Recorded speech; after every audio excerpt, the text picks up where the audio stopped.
The use and possession of cannabis by children officially decriminalized by Judge Ingrid Opperman, who sits at the Gauteng High Court. The novel judgment is said to protect the rights of children in a bid to keep them out of the criminal justice system. This has undoubtedly been met by criticism from anti-drug organizations such as Tough Love. We had a chat with one of their directors. It's terrible. So we don't condone any drugs whatsoever. It's a major problem because now what do you do now? That's potentially one of the consequences for drug use, isn't it? If they get caught with it in their possession, then there's a consequence for it, and it's a legal consequence. One of the things is to call the police in and say, listen, I've got a stash of a drug here. Now they can start investigating, and if they have to, then a consequence will be arrest them. Now what do? We don't have that anymore. So the problem for us is that the families, it's more difficult for the families. And when the families then haven't got all the tools that they need, and that's the biggest issue. So yes, certainly terrible for us, because we say no drugs. You must remember, Totlecho, that the dogga is a trigger for the bigger things. Potentially a trigger, not always, by the way, but potentially a trigger to go on to bigger things. And that trigger to go on to bigger things like cat or cocaine, very specifically, can be a lifetime problem. Myrtle Clark and her now late husband Julian Stubbs have dedicated their lives to fighting for the legalization of cannabis across the country and beyond.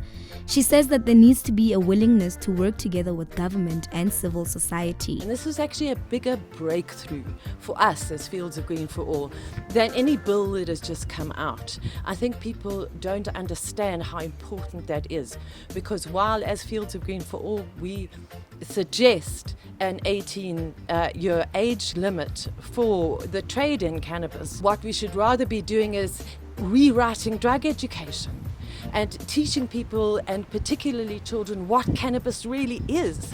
And I think this paves the way for more gentle treatment of our children who are found to be in possession of cannabis, particularly at schools, because the drug testing regime that goes through our schools ruins so many lives, and it's got nothing to do with the children being high on drugs, and it's got everything to do with the testing companies making a fortune out of each and every time they test your child.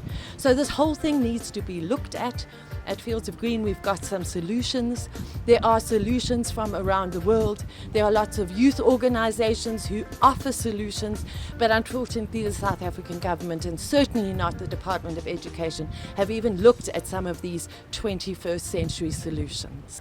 Our research revealed that the 2018 Constitutional Court judgment that ruled that some parts of the Drugs and Drug Trafficking Act were unconstitutional, therefore decriminalizing the use of cannabis in the country, has yielded zero to little results in reality. People are still up in arms, including government institutions such as the South African Police Services and other anti-drug NGOs. And so it comes as no surprise that there are still some legal concerns in some social corridors with children being able to legally use and possess cannabis.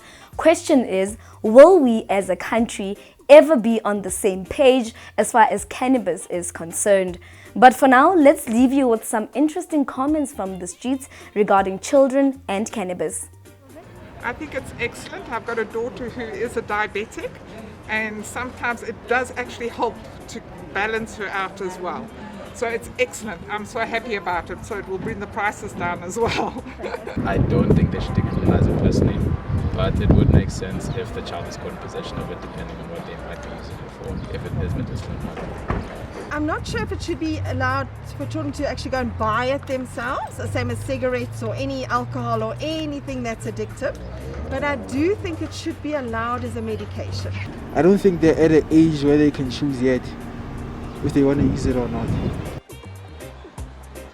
My name is Gareth Cliff and you're watching Joburgtoday.